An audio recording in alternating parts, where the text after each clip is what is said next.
Muchos saludos, queridos amigos y hermanos. Gracias por unirse a nosotros hoy en el programa Me Gustaría Saber, uno de nuestros programas favoritos aquí en Secrets Unsealed y Zoom TV.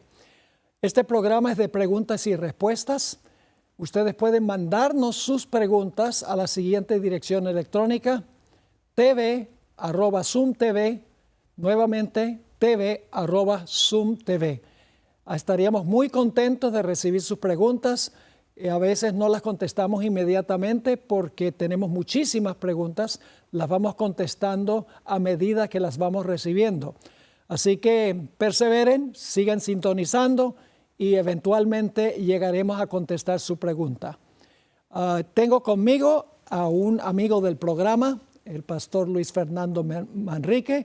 Es pastor de la iglesia de Oakland, o tal vez el distrito de Oakland. Son 4 iglesias. 4, Oakland, San Leandro, Richmond y Buena Tierra. Se llama la nueva iglesia. Tiene que ser una tierra muy buena esa.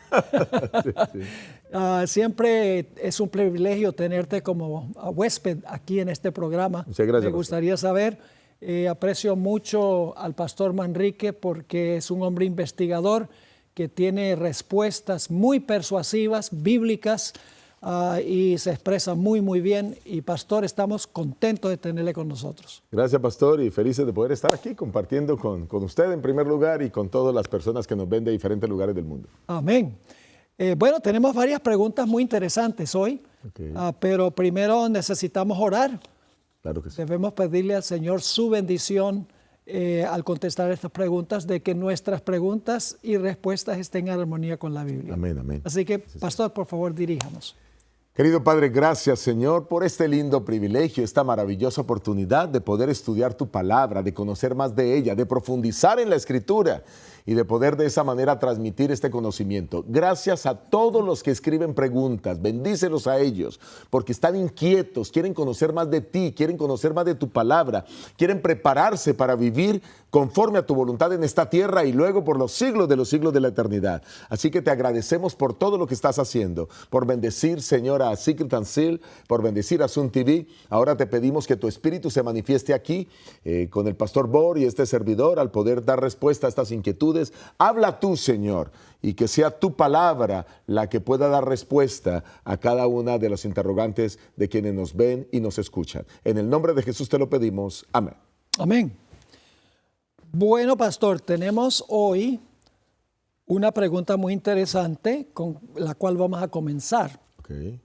Voy a pedirle, por favor, que lea primero segunda de Tesalonicenses, el capítulo 1 y el versículo 8 hasta el versículo 10, porque las son 2 preguntas, se basan en este pasaje. Perfecto. Segunda de Tesalonicenses, el capítulo 1, 8 al 10. 1, versículo 8 al 10. Dice Dios en su palabra: en llama de fuego, para dar retribución a los que no conocieron a Dios ni obedecen al evangelio de nuestro Señor Jesucristo. Estos sufrirán pena de eterna perdición, excluidos de la presencia del Señor y de la gloria de su poder, cuando venga aquel día para ser glorificado en sus santos y ser admirado en todos los que creyeron, y vosotros habéis creído en nuestro testimonio. Ok, entonces, basado en ese pasaje, la persona que envió la pregunta, que es Casia, escribió lo siguiente: si entiendo bien estas palabras, la condición de la salvación es conocer a Dios, porque aquí dice que los impíos no conocieron a Dios. ¿Correcto? Me imagino que se trata de una relación fuerte con el Creador, la fe en Jesús y el cumplimiento de sus mandamientos. Concuerda con Juan 17:3, esta es la salvación, de que te conozcan a ti, el único Dios verdadero, y al Hijo a quien has enviado. O sea, conocer a Dios es la base de la salvación. Pero luego esta persona dice, pero por otro lado, según Apocalipsis 18:4, vamos a leer ese versículo.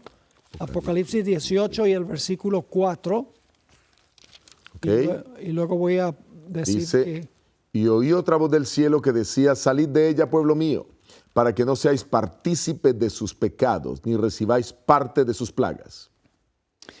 Y entonces la persona escribe, aquí parece que la condición de la salvación es salir de Babilonia. ¿Cómo entender estos dos versículos juntos si según mi entendimiento la salida de Babilonia puede ocurrir incluso poco antes del cierre de la gracia? Y si es así, habrá gente que saldrá ni recibirá la marca de la bestia sin haber conocido a Dios ni haber seguido sus mandamientos. ¿Será que esto podrá ser considerado como muestra de su fe en Dios? Es decir, según la pregunta, Apocalipsis 18:4 parece decir que son los que salen de Babilonia los que se van a salvar al final de la historia. Entonces, ¿hay alguna discrepancia entre conocer a Dios y salir de Babilonia? Ninguna. Conocer a Dios, o parte del conocimiento de Dios, es la obediencia a Dios. De paso, la Biblia dice que los salvos son los que guardan los mandamientos de Dios y tienen la fe de Jesús. El que creyere y fuere bautizado será salvo. O sea, nosotros no podemos decir que hay una sola condición para ser salvos. Que me parece que es como el planteamiento que está haciendo la persona que nos escribe. Entonces está diciendo, o es conocer o es salir de Babilonia. Yo le digo, es conocer, y para los que están en Babilonia, es salir de Babilonia, porque es que no todos están en Babilonia. Pero para los que están, es salir de Babilonia. ¿Y por qué salen de Babilonia? Salen de Babilonia porque conocieron a Dios. Exacto. ¿Y por qué salen de Babilonia? Porque guardaron sus mandamientos. El que dice, yo le conozco, y no guarda sus mandamientos, exacto, el tal es un mentiroso y la verdad no está en él. Correcto. Entonces, lo que está planteando aquí, sencillo, es que hay que conocer a Dios. El que conoce a Dios guarda su palabra, y si el que conoce a Dios y comienza a guardar su palabra ha estado en Babilonia, pues sale de ahí y va a ser salvo también. Así que son complementarias las ideas, sí, no son opuestas. Vale la pena decir que no solamente los adventistas conocen a Dios. Vale la pena aclarar eso. La mayoría de los creyentes, según el Espíritu de Profecía, están fuera de la iglesia adventista. Sí. Son sinceros, aman a Dios, obedecen hasta donde conocen la verdad. Y esa gente que conoce a Dios, aunque no conoce toda la verdad, cuando venga el fuerte clamor de Apocalipsis 18:4, porque conocen a Dios, en ese momento van a salir. Amén. Los que no van a salir son los que profesan creer a Dios y se quedan en Babilonia. Claro, y lo digo porque yo milité en Babilonia y yo era sincero, siendo parte de Babilonia. Cuando conocí la verdad, salí de Babilonia, ¿verdad? Para poder disfrutar la salvación que Dios nos da. Así que sería un gran error poder señalar, juzgar a aquellas personas que están en Babilonia, que aman a Dios, que le demuestran cariño a Dios a su manera, de acuerdo a su conocimiento. Pero indiscutiblemente creemos que va a haber una estampida, va a haber una salida de millones de Babilonia, porque finalmente las aguas se van a secar de la ramera. Y bueno, sí, ese es otro tema profético, pero lo que quiero decir es que indiscutiblemente el salir de Babilonia va a traer salvación a estas personas. Correcto. Pero son ideas complementarias, ese es el punto. Sí, sí, ideas complementarias. Sí, no se contradicen. No se contradicen. No hay muchos caminos a la salvación. Correcto. En realidad, dicen todos los caminos conducen a Roma. No, todos los caminos no conducen tampoco a Dios. Correcto. Hay un solo camino y es Jesús. Yo soy el camino, la verdad y la vida. Nadie viene al Padre sino por mí, dijo Jesús. Así que la salvación es solamente conocer a Cristo Jesús. Y yo resumiría ese concepto pues, en solo dos cosas, ¿no? En el asunto de la obediencia y en el asunto de creer en Cristo o de aceptar a Cristo, porque es lo fundamental que la Biblia presenta para obtener salvación, ¿no? Sí, quiero leer ese texto al cual me referí, parafraseé.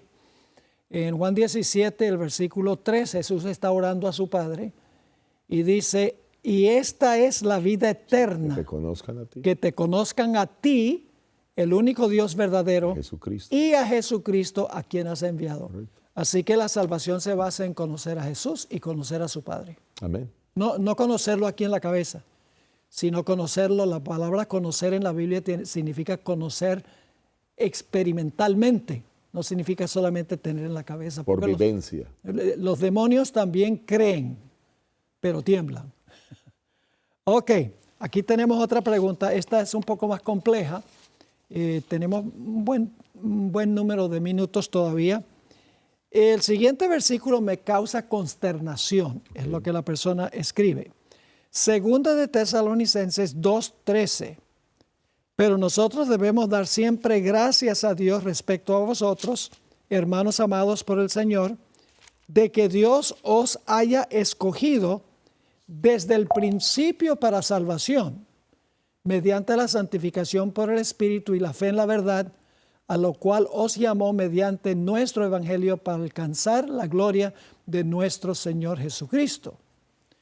Por otro lado, tenemos Apocalipsis 13:8, que dice, y la adoraron todos los moradores de la tierra, cuyos nombres no estaban inscritos en el libro de la vida del Cordero, que fue inmolado desde el principio del mundo. Así que la persona que está haciendo la pregunta, Casia, cita primero, segunda de Tesalonicenses 2 y el versículo 13, donde dice que Dios escogió a los salvos para salvación, y luego cita Apocalipsis 13 y el versículo 8, donde dice que los nombres no estaban inscritos en el libro de la vida del Cordero, que fue inmolado desde el principio del mundo. Ahora la pregunta es esta.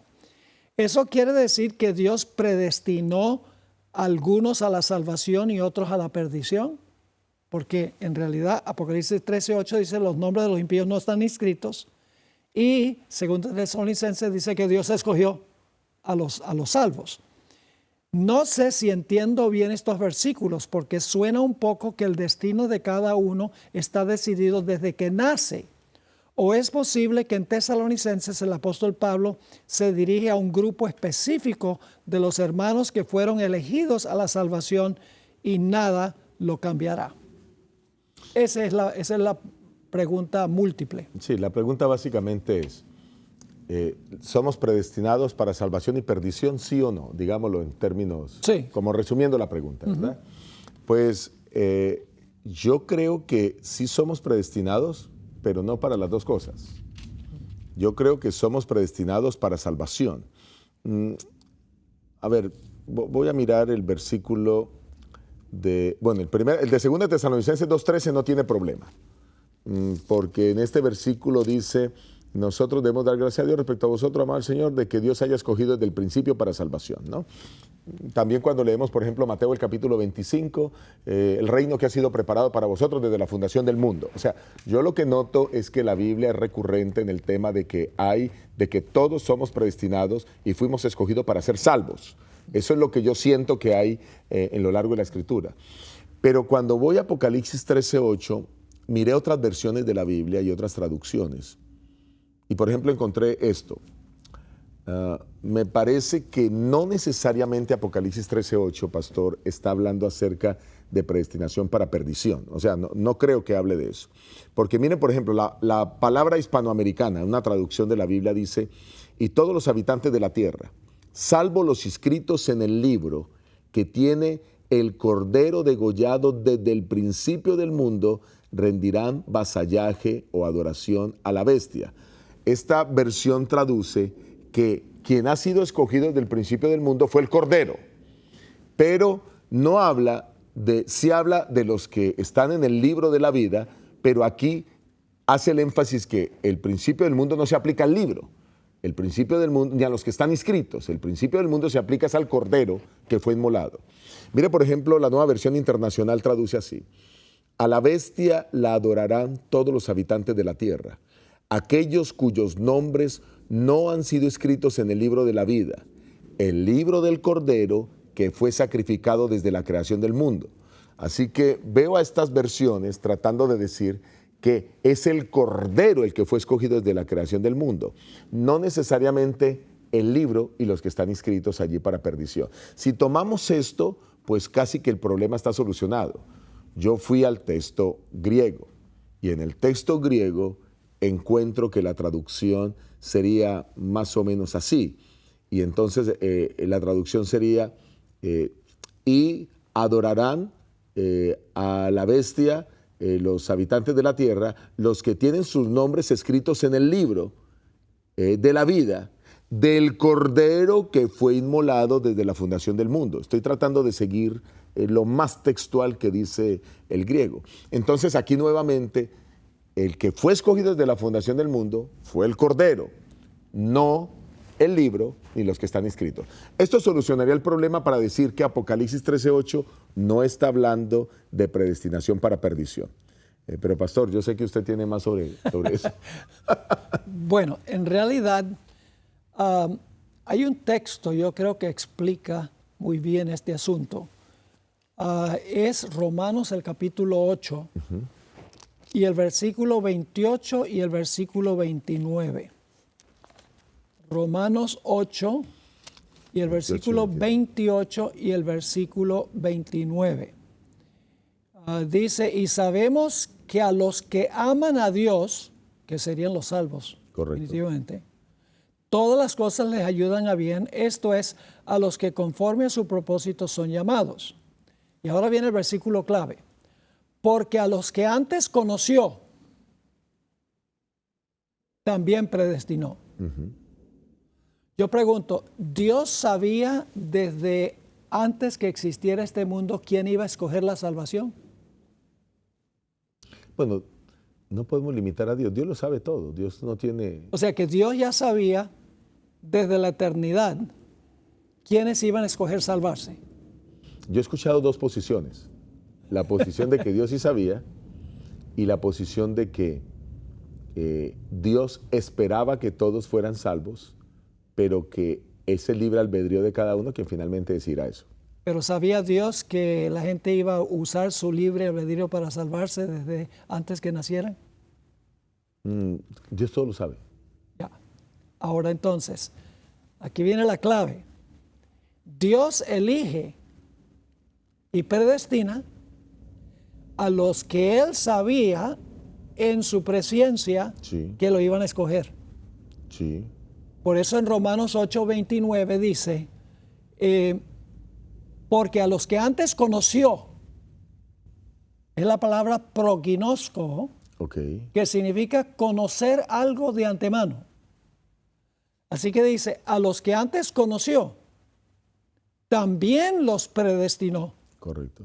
Para que fuesen hechos conforme a la imagen. Es decir, que Dios no dijo, bueno, yo predestino a esta gente para salvarse. ¿Por qué predestina Dios a este grupo para salvarse? Porque Él ya conocía de antemano la decisión que ellos iban a tomar. Tomamos el caso de Judas. ¿Sabía Dios que Judas iba a entregar a Jesús? Sí, claro, la Biblia lo Los salmos lo dice. ¿Dios obligó a Judas a entregar a Jesús? No. Lo sabía. En su presciencia, en su conocimiento anticipado, en su omnisciencia. En su omnisciencia lo sabía. Pero él sabía cuál iba a ser la elección de Judas. No lo eligió o no lo predestinó a eso. Correcto. Lo mismo antes que nacieran Jacob y Esaú. Dios dijo, el mayor va a servir al menor. Y desde que antes que nacieron dijo, a Jacob amé y a Esaú aborrecí. ¿Acaso Dios entonces dijo, mala suerte Esaú? Tú te vas a perder y Jacob tú te vas a salvar. No, no fue así. Dios sabía, la hermana White dice, Dios sabía qué clase de carácter iba a desarrollar Jacob y qué clase de carácter iba a desarrollar Esaú. Y por eso lo reveló de antemano en su presciencia. Es decir, Dios en su presciencia elige y predestina a los que se van a salvar porque Él ya sabía en su omnisciencia la decisión que iban a tomar cada uno. Y no hay contradicción entre la soberanía de Dios y la libertad del hombre. Porque lo que decía Calvino es que Dios es tan absolutamente soberano que Él decide quién se salva y quién se pierde. Esa es la doble predestinación. Pero ese no es el caso. Dios es soberano porque Él establece las condiciones para la salvación y da la provisión para la salvación. Pero el ser humano es libre, libre para escoger acatarse a la condición, que es creer y aceptar a Cristo, y aceptar la provisión de Cristo Jesús. Claro. Dios es soberano porque pone las condiciones y hace la provisión. El ser humano es libre porque Él escoge seguir los requisitos y la provisión que se ha hecho. Así que en realidad Dios predestina y Dios elige a los que él sabía en su presciencia que lo iban a aceptar a él. Y yo creo que se resuelve el problema. Y el Espíritu de Profecía dice que Dios vive en un eterno presente.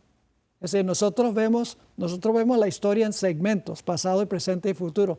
Pero Dios es el yo soy. Dios ve todo como si estuviera, la mano me dice, como si estuviera ocurriendo delante de sus ojos. ¿En qué sentido entendemos que Cristo es el Cordero inmolado desde la fundación del mundo? Para nosotros, Jesús fue inmolado en el año 31. Correcto. A las 3 de la tarde, un viernes por la tarde, un 14 de Nisan, para nosotros. Pero para Dios ya era un hecho en el pasado, porque Dios vive en un eterno presente. Correcto. Es un concepto difícil de entender, porque nosotros somos esclavos del tiempo, mientras que Dios es eterno. Así que en realidad, Romanos, el capítulo 8, nos explica que a los que antes conoció, los predestinó o los eligió basado en que él sabía cuál iba a ser la elección de la persona. Es interesante, la palabra prognosco se usa 2 veces en el Nuevo Testamento y la palabra prognosco aparece 5 veces en el Nuevo Testamento. En ambos casos, uno es el sustantivo y el otro es el verbo. Esas palabras significan conocer algo de antemano. Conocer algo antes de que suceda. De ahí viene nuestra palabra hispana pronóstico, prognosis, pronóstico. ¿Qué es un pronóstico? Bueno, los climatólogos dicen, va a caer un pie de nieve en Nueva York, ¿verdad? Están anunciando lo que va a suceder de antemano. El problema con el climatólogo es que no es omnisciente. Por eso le falla 50% del tiempo el pronóstico. También un médico da un pronóstico. Viene de la palabra conocer de antemano. La misma palabra que se traduce aquí en Romanos 8 y el versículo 28. El que antes los conoció. ¿Quién iba a escoger la salvación? Los médicos dan un pronóstico basado en el examen que hacen, pero también fallan porque no son omniscientes.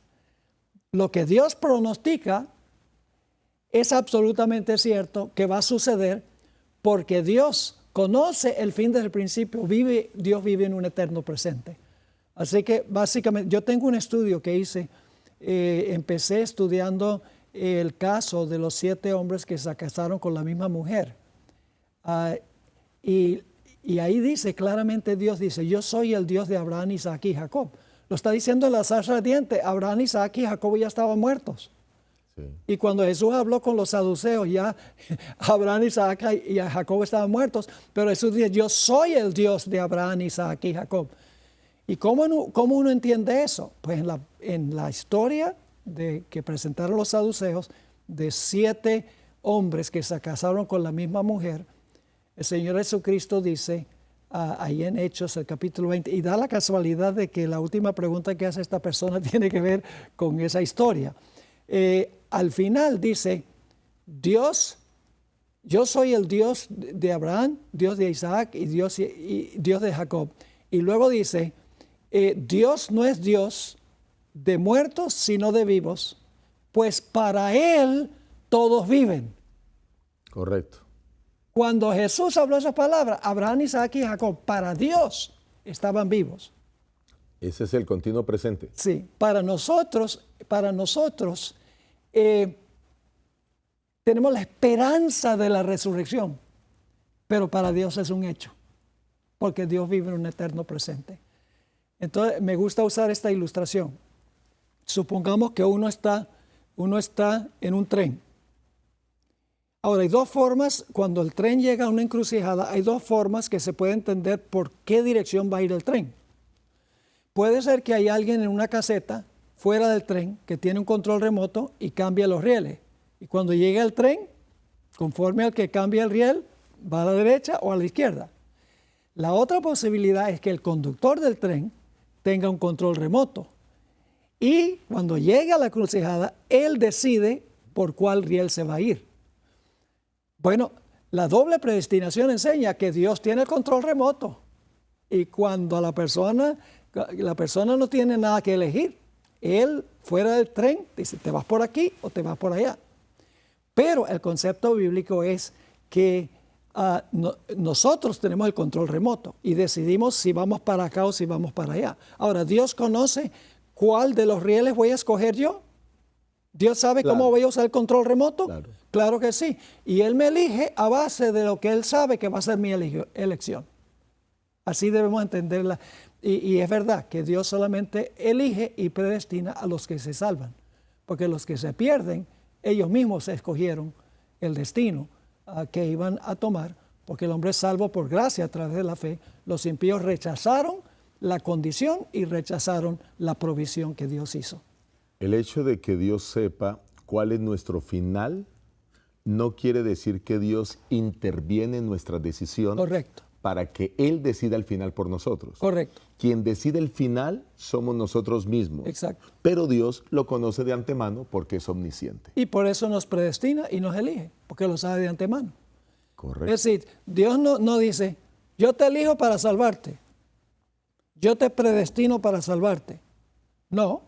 Dios sencillamente dice, yo te elijo y te predestino porque yo, en mi omnisciencia, ya yo sabía que tú ibas a escoger salvarte.